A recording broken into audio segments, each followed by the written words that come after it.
It's a chemical.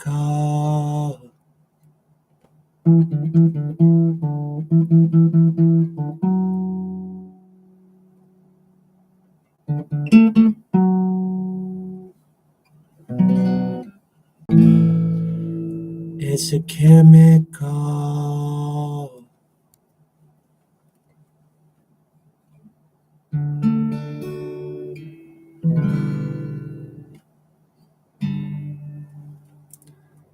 I said I can't let go.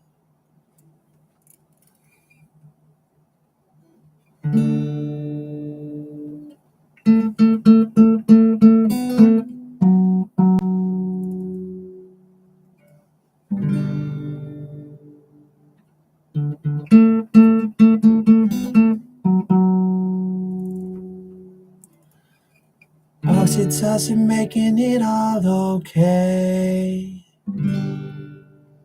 When I come back down, it doesn't feel the same. Now I'm sitting around waiting for the world to end all day. It's 2020 again. But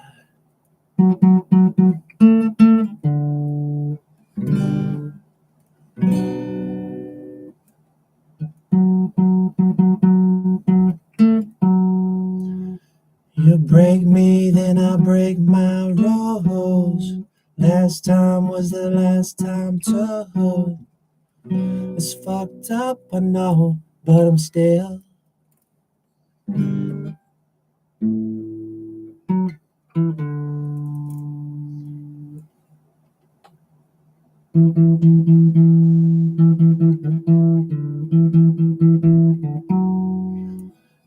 outside of the party, smoking in the car with you.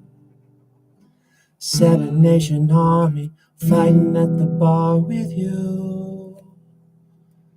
I tell you that I'm sorry, baby, what I gotta do? 'Cause I can't let go. It's a chemical. And every time I'm ready to make a change, I don't actually know the song that well. You turn around and you fuck out all my brains. Because that'll make me feel better.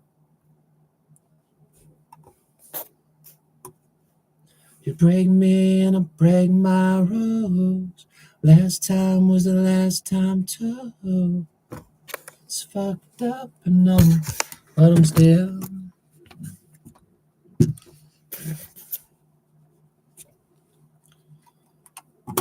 trying to limit my online chess. I'm 30 years old, so that was the stopping point. I'm either going to make a living playing chess, even if on incentives, or I'm going to quit. I'm going to dip the personality, so I'm still going. But the Narodisky death really fucked me up. Not because I knew him. I don't want anyone to die, but I lost a friend to suicide. Apparently that's what it is, or it seems to be. But man, I play that amount of chess too.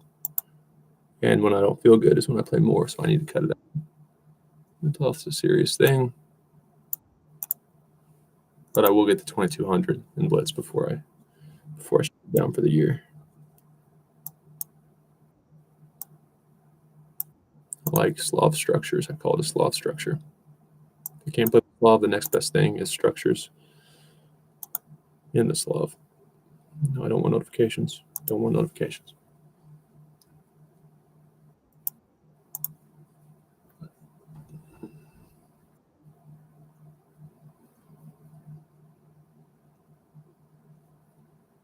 Be a copycat. Trying to review my games. I was back to 2015, I believe, and I've been above 2100, I think 4 times now, and I spiraled back down. Shout out to Jules. I believe her real name is Julia Schumer. Don't know her either. She got over 2100, and she's also a victim of the spirals. I think it's just part of it until you get a little more consistent / experience. And this is me in car mode.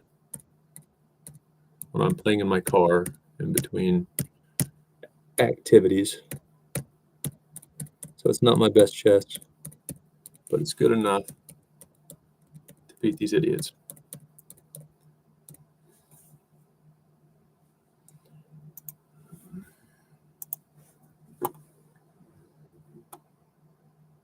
All right, Vladek from Ukraine. Now the white pieces, you're in trouble. Ooh, aren't you clever? My horses aren't out. So how will you harass them? I'm going to bring them out. Have fun on the wings. I'll be in the center. I'll call you Buffalo because you seem to like the wings, and now you want to give me. Wow, you're a mysterious creature. I don't need a castle yet, but I feel like when I get a rook, I should just go. What the hell are you? See, man. Oh my gosh.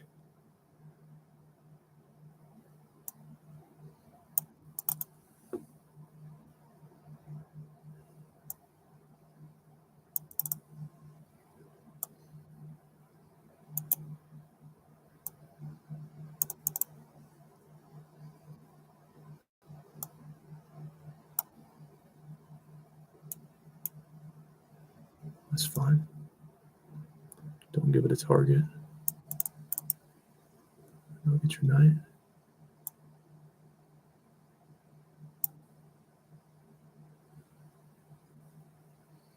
Boy, this is obnoxious. This is just obnoxious. So you can't go there, okay?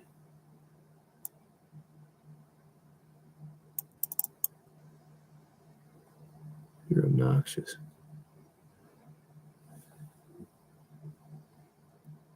This is not a strategy.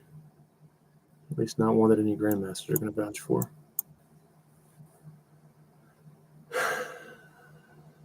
Whoa.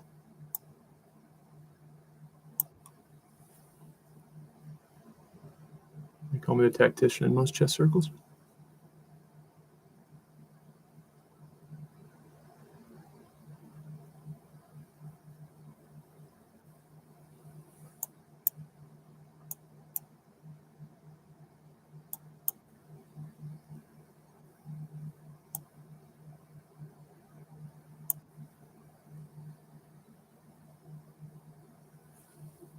You're a child. Stop with the child jokes. It'll make the children mad. You don't want to piss off all the chess children. They're quite strong.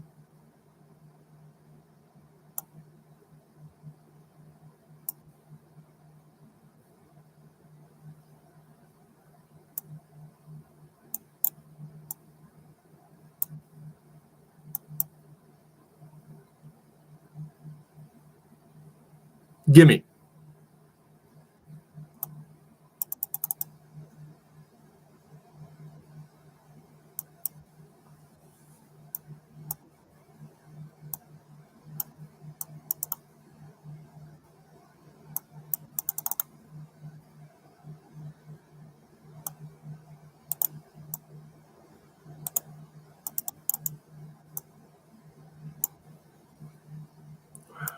Wow.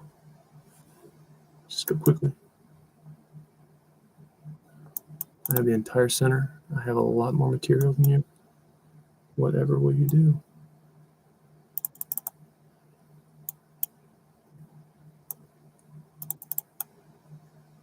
No checks. It's where the only thing you're thinking about at this point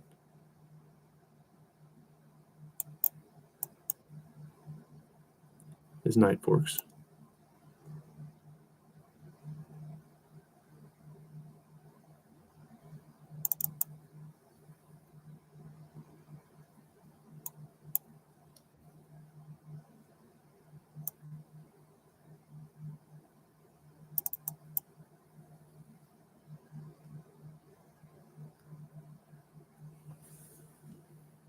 Before we start accusing people, I'm at that level where Kramnik's going to start raising his eyebrows. Just sheet music. Just sheet music, that's all. If I'm glancing at something, I don't multitask, but I'm probably just looking at some sheet music.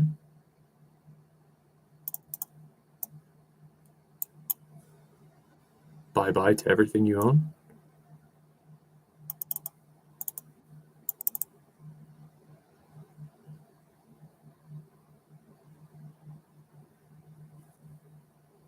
prick.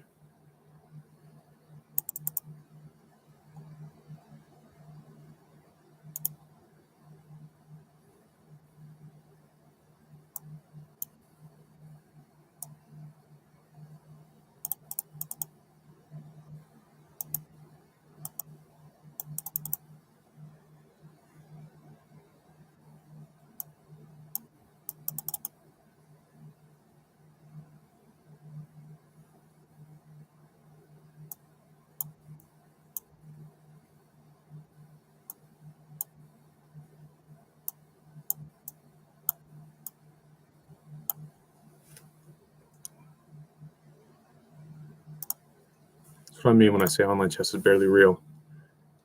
Chess is my passion. 25 years old. That's when I started playing. I wasn't as strong as you are when you were, well, when I was 25. But what I had was common sense. And common sense starts with don't give away rooks for free and control the center of the board. Next thing, you'll be playing the cow opening. Okay, so how do you have these numbers? Yeah, see, this is what I'm saying. This is a player that's quite a bit stronger than me in every time control besides blitz. And I'm assuming your peak is higher. You're just screwing around. Yeah, so quite a bit stronger than me in all time controls. Yet Vladik just chose to play dumb shit today. Okay, so now you've lost a ton in a row. Yet your rating is still well above 2,100. I don't know what to think.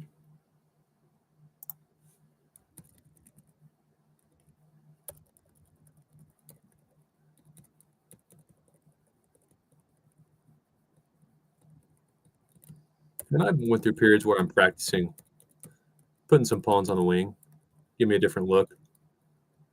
But I don't just lose on purpose. Seems like a waste of time.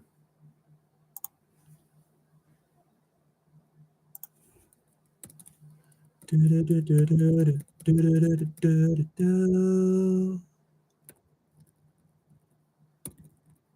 so that's what you're doing.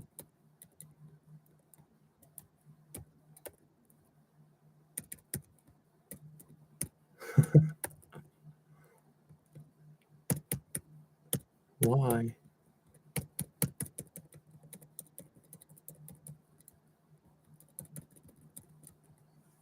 Strange.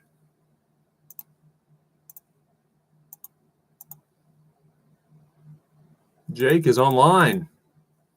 Applebee's must not be popping tonight. It's my friend and bartender I met at Applebee's. I'm a weird type of social butterfly. I'm the king of loose ties, but I don't do friendships well. I have at least 8 more years before that turns into a major red flag in dating. Hope to not be dating when I'm 38, but I like loose ties. People are interesting to me. But people are also, like me because I'm human. I like myself, but I wouldn't blame you for not. The more I get to know someone, the more it might become disappointing for both parties.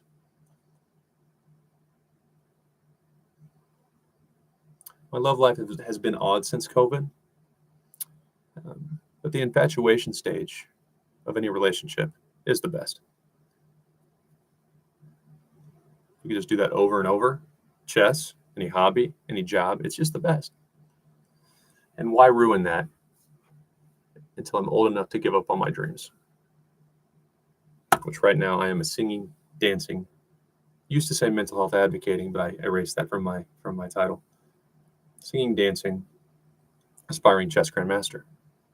Not to say I'll become a grandmaster. I don't go around saying I will. Aspiring. We can aspire for anything we wish. And that's what I want to do for my 30s.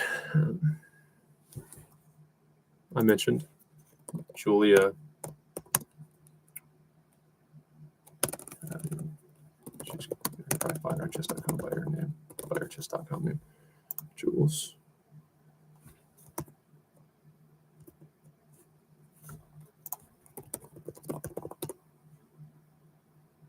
Yeah. Got over 2,100, which is a big accomplishment.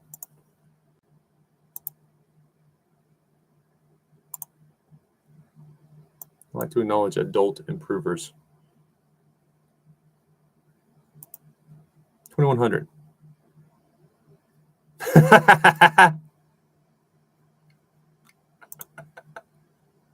Yeah, I'm not on Twitter.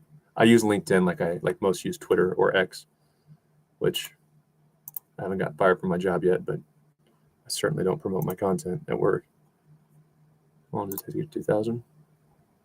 Yeah, she had a foundation as a kid, though. She was decent. She was a little over 1,000 as a kid, though. And most will say, but she took a decade long or more break. Doesn't matter. I mean, it matters if you're trying to be a professional athlete. Wow, that's a lot of chess and fun stats. See, that's what I lack as a content creator, and that might hold me back. Good job. It's a lot of work there. She took a calculator out, or she's just really good at doing math in her head. Nah, I just want to play chess. A lot of the chess humans seem to be interesting, and most of their more intellectual content goes on Twitter.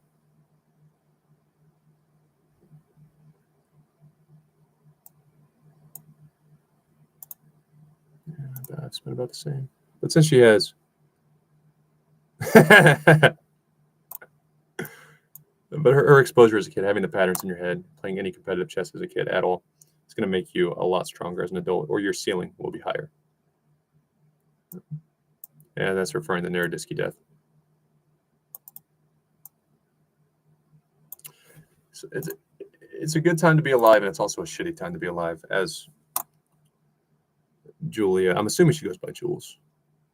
I've only seen her in a few interviews.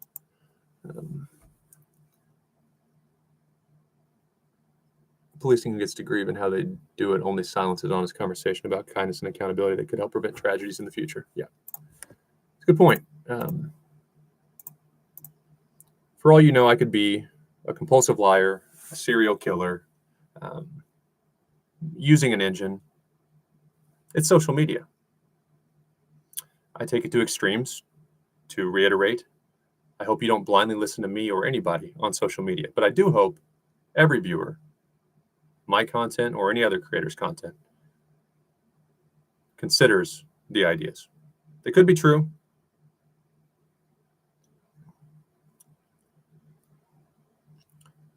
But Schumer's comment was in reference to the Narodisky. It seems to be an overdose or suicide.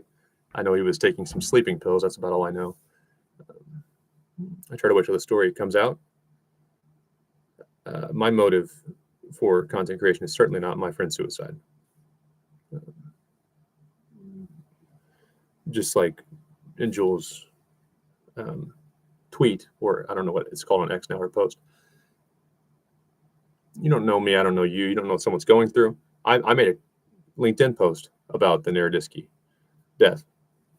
But a few YouTubers have a video up covering the Narodisky death with a thumbnail, and they're monetizing. I personally don't think that they're not genuine for doing that. The thumbnail, unfortunately, you got to play the game in social media. I want them to know who he was. He was a great teacher. I don't know him as a person. So the thumbnail's fine. Monetizing, I see the argument that's a little bit fake.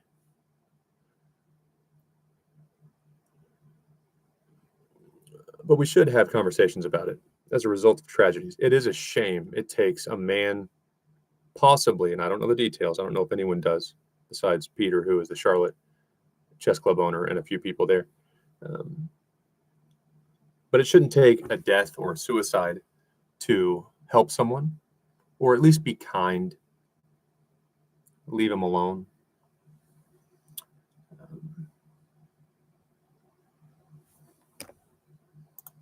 Like I said, my friend's suicide was not a motive for content creation, but it was a little bit of a motive to keep going.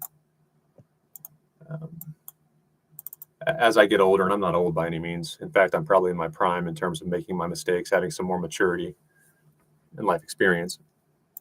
I wish I could have started doing this when I was 20, because then I'd be 25 with all the mistakes I've made in chess and content creation as a whole, but it's not how it worked out. But suicide clusters are a fascinating concept. I read about them first in one of Malcolm Gladwell's books, probably The Tipping Point, my favorite author, and the only author I've read, about half of his work, that much of his work. And he introduces suicide clusters. I think it was a prince, a very influential person in a country with a very different government structure than we have. I haven't read this in over a decade. I think I was reading it at JCPenney, so I would have been working there part-time when I was 19 or 20, 19 probably. But he killed himself, and he was very good-looking, very charismatic. And the method by which he killed himself, which it's been a long time, I think he hung himself and a few other specific things. His note had a particular, kind of storyline, his suicide note. And it led to a cluster of other suicides by young men, like a disproportionate number of suicides compared to the normal number of suicides committed in a week or 2-week period.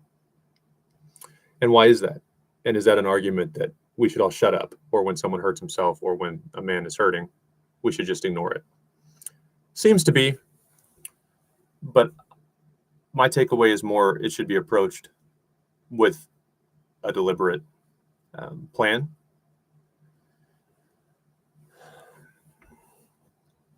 And I'm a weird type of mental health advocate because of that. A lot of people, especially if you're not real close to the guy, will struggle to accept or even consider that he is completely to blame for it. And I'm not trying to talk bad about Naroditsky, if that's what happened in this case. But that's a hard thing, especially if you know the man closely. But that's also the first step in ensuring or maximize the chances another man doesn't go down that path.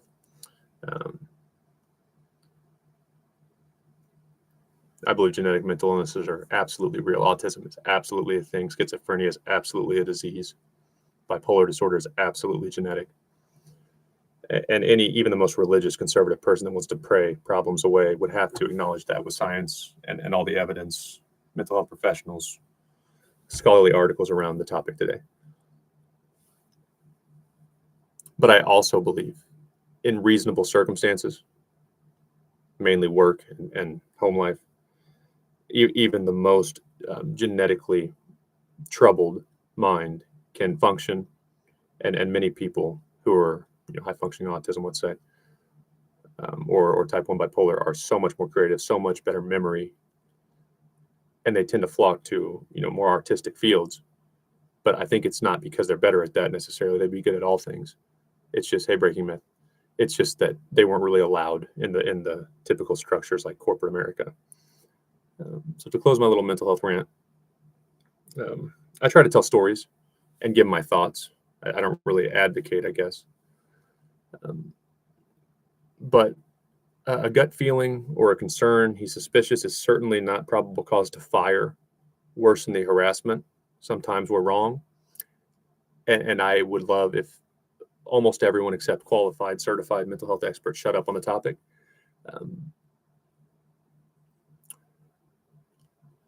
Because in business, you have to accept you might lose money or get taken advantage of. And it's a hard mindset to deal with, because I don't want to argue about it. I don't want to fix people. And I don't want young men to complain. I want them to shut the fuck up. And they can't handle it, just like a lot of men, especially in corporate. I like younger women in corporate. Older women, especially if they're mad at men, like, how can you be mean to me? I just started. But younger women tend to be pretty nice, and they're not trying to shove themselves into every fucking meeting. I'm not qualified for some meetings, especially when I started. Neither are you. It's a pretty complicated tech topic. Get the technical experts in there. But a lot of young men will try to wedge themselves into every meeting. Like, if they're not in the meeting, they're not going to be eligible for promotions. It's so fucking annoying. And that same approach, I have to fix it. Don't tell me I'm not qualified. You're not qualified on that topic. Mental health, corporate men, no. They can't handle it. So they got to let the articles be written, and they got to be involved and talk about how hard COVID was. And mental health awareness is more than a month. And people like me are going, I have forged documents. I have a bunch of bullshit, because you've beaten to death that women are mistreated to the point where every woman thinks she's a victim. And women in STEM act like I don't have feelings. People that care about me are bills to pay. And all they had to do was transfer me out of STEM. I don't give a fuck. I'll learn another field better than everyone else, just like I did tech.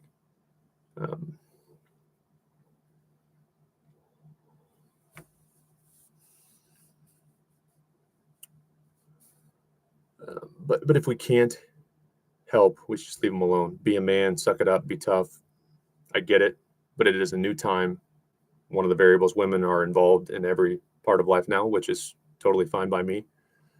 I do think a lot of feminists want women to not only be involved and have the first chance, they want men to like it. They want men to want to marry her. She has to be attractive. She has to be promoted. She has to be wealthy. But you also want to force us to like them in every way. And no, she's a CEO. She stomps on throats. I hope she does, especially if I invest in her company. She's not sexy.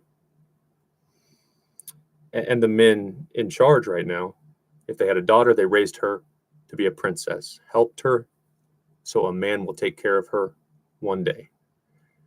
A lot of men, the 60-year-olds right now, I raised my son to get up because life's hard. And how can we expect them to bring the hammer down on a woman when she's guilty the way they would a man?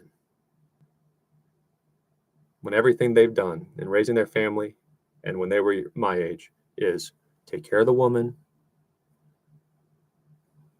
kick the man so he learns to be strong. It's going to get a lot better when they get out of power. And someone will have to be wedged out of power. That's why Donald Trump's so likable. He gives no inclination that he wants anything bad for the younger generations. You can see it. Even if they won't say it, you can see it on a lot of corporate men. That's mine. It's mine. I don't know anything about tech, but I can delegate it because I'm good at it. You don't want to learn anything about it. It's not your thing. You got to know about tech, but it's mine. And I won't admit I can't stand them. So when the 40-year-olds, let's say 40-year-olds now are really starting to take over those C-suite roles, that age and my age actually grew up looking at women as people. Might not agree with everything. I certainly don't agree with feminism, most parts of feminism. But I don't view you as lesser. You don't have to make me view you as equals. I don't have to fake it. Therefore, if a woman is wrong and you have men my age and a little bit older in charge or another woman, she's gone, just like a man would be. But it's so demoralizing, going back to the mental health point, when you got straight white male after straight white male in a C-suite, in leadership levels and VP levels. They've all taken care of each other. And in Walmart corporate, and they do good things, they do bad things. Sometimes it's literally the Arkansas business fraternity, the same Arkansas business fraternity that an executive was in. and it's all straight white males. And then for someone like me, whether I'm a complainer, whether I'm tough and I was just in a bad situation, it doesn't matter. It's so fucked up. When you look at all these people that have their 401ks, and in corporate, you don't do shit. And that's how it needs to work. You can't have everyone fixing everything, but you don't do much hard work. You sit in an air-conditioned office, and these people are fine, and I'm selling my house, and they're the ones that if anyone should be mad at the straight white men, it's them. Even if I were a monster, I hadn't had time. I still haven't had time to do any damage to women's rights in the workforce. And that makes you want to kill yourself. Or at least think, would it be better if I weren't a burden to my family, if I could be normal? And all those thoughts really, during a time like COVID lockdown, spiral and spiral.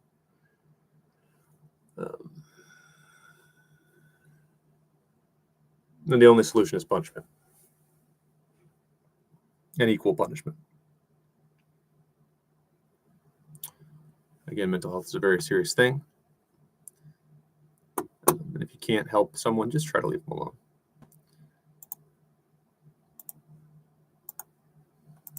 Because my mind is blown by that ignorant wing defense. It's not an attack that almost 2200 level player tried to use against me.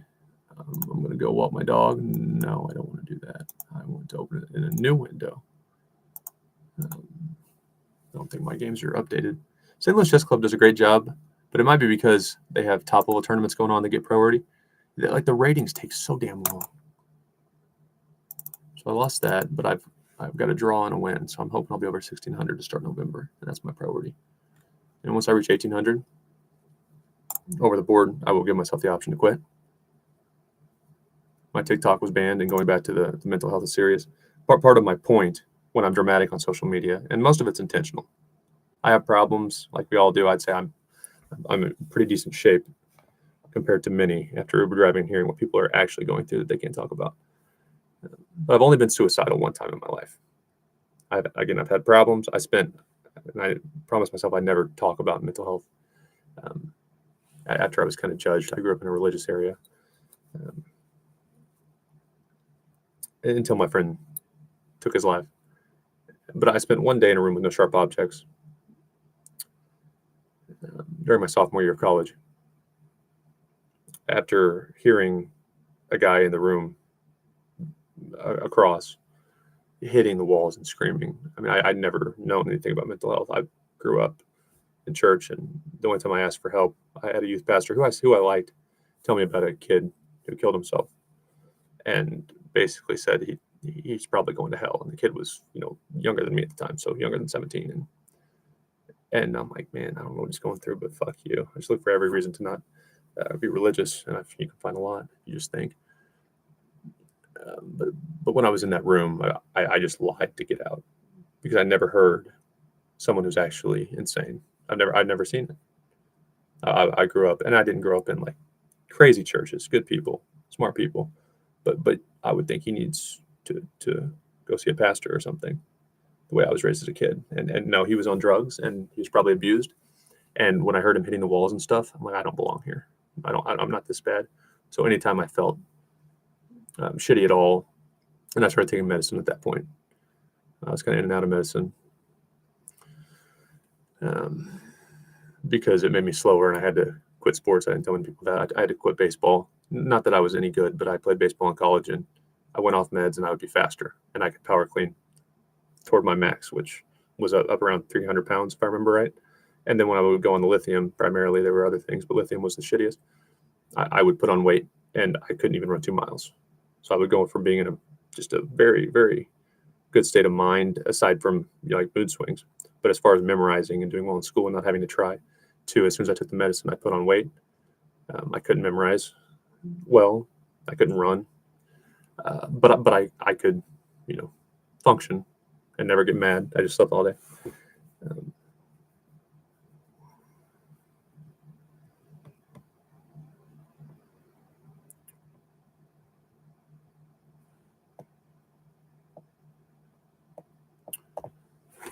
But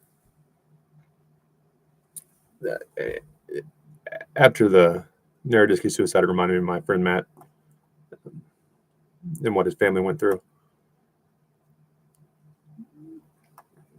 And I wish people would either just shut the fuck up, Kramnik. Of course they're going to say they're innocent, and remind young men that aside from your family and a few friends, no one's going to care enough to mourn for very long. And the only way I would actually kill myself, which like I said, that's what I was saying. The only time I was suicidal, all those times when I was young and I was struggling, I never made a plan. And that's, to me, what suicidal is. Never made a plan in my life. When I sold my home, broke up with my ex-girlfriend, all that shit during COVID, lost my job, no referral. I was never suicidal. I was very upset, very, very much in pain, very angry. Had developed routines at that point to not even need medicine to function and not mess up my future. But I wasn't suicidal until my TikTok was banned. I think I'm technically Gen Z. I'm right on the older end, the very oldest Gen Z, I think. That's a Gen Z thing to say. I went through all this shit and I was good until they took my TikTok away. But it's not the TikTok being taken away. It's kind of like in women in STEM. Is this my future just because I'm a straight white male? I'm going to be punished for 60-year-old straight white men's sins? I didn't do it. I can learn. Why can't I learn? If I learn, I'm arrogant. If someone else learns who happens to be a minority or a woman, they're hardworking. But now I'm a show off. And that's exactly how I felt in corporate. And with TikTok, I'm dramatic in part because there can be slow motion replays of Charlie Kirk getting shot in the neck with a creator on a green screen mocking him and calling his wife stupid and an attention whore because Erica Kirk misses her husband and is worried about how she's going to raise her kids and date again. And even if she were wanting attention, good God, wouldn't you? Your husband was just murdered at 31 years old. And they can do all those things. And that video isn't even restricted by age. A man getting shot in the neck, a father that his kids are going to see. Ah, ha, ha. He should have shut up. Ha, ha, ha. Those videos aren't restricted by age. And my entire account got banned for giving a much more controlled, kind of planned rant about suicide prevention. And I appealed it, and it was hateful behavior. And the concern was, with all hateful behavior on social media, it could ignite violence or problems in the real world. And how do you think I feel when I see people laughing at a straight white man who was a Christian, and I'm not a Christian at all, but he had decent values and cared about God, and I at least trust them to not do majorly bad things. I don't necessarily trust them, when times get hard, to be honest or not hurt me if it could help them, because they were handed a book on how to think. But Kirk was a good guy, and he was a smart Christian, and there are many smart Christians that have actually thought about it, not just because my parents told me to believe it. And people are just hating on him while he's dead, dancing on his grave, and that doesn't get banned for hate speech or hateful behavior. So what if people see those videos and say, yeah, straight white men, they just think, I'm a little bit crazy, and now look at the attention that guy got for murdering Charlie. And Dayton says something too. How do you think I feel in terms of safety? And do you think that might be hateful behavior, inciting violence against the next white male who speaks his mind and isn't hurting anyone?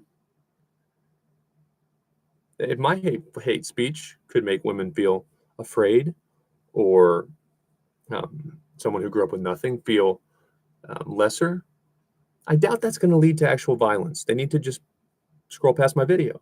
But the Kirk stuff that didn't get banned is actually promoting violence. And that led me to, for the first time in my life, actually being suicidal, where I took my journal and I wrote down a plan. Now I've learned to have a checklist, and this would save a lot of lives before you get scared or freaked out. That's why most people aren't actually mental health advocates. They want to say, oh, we want to help, or Narodisky died, and no, he was a good person. So now I want to understand. I want to understand the brain. I want to understand. I want to help. I want to raise money. No, you need to shut the fuck up and let people like me talk, because that's actually helpful. It's scary. It's going to scare women, because women are designed to be protected from physical danger. An employer might worry, well, shit, that's a lawsuit if he ever snaps. But yet they're going to have their mental health resources there. So just don't talk about it. Or if someone's late or you have a reason to fire them, fire them. But you can't start firing someone for saying these things if you want to promote your company as being inclusive of mental health. Because I've done nothing wrong. I have no criminal record.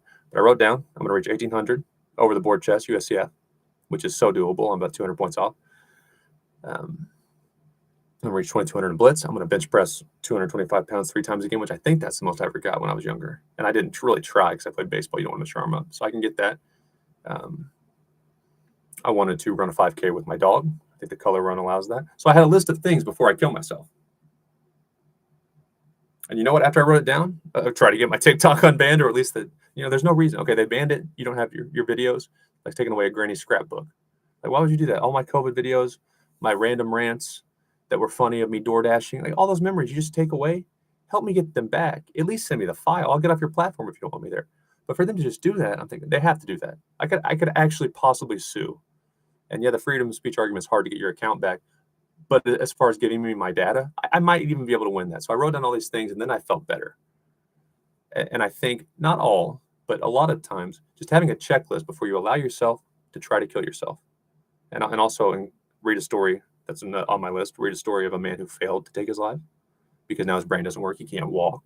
Mom has to take care of him. Had all his potential, and he didn't even succeed. So now he's stuck with the same problems and in a situation where he can't even go work out, can't even go walk a dog.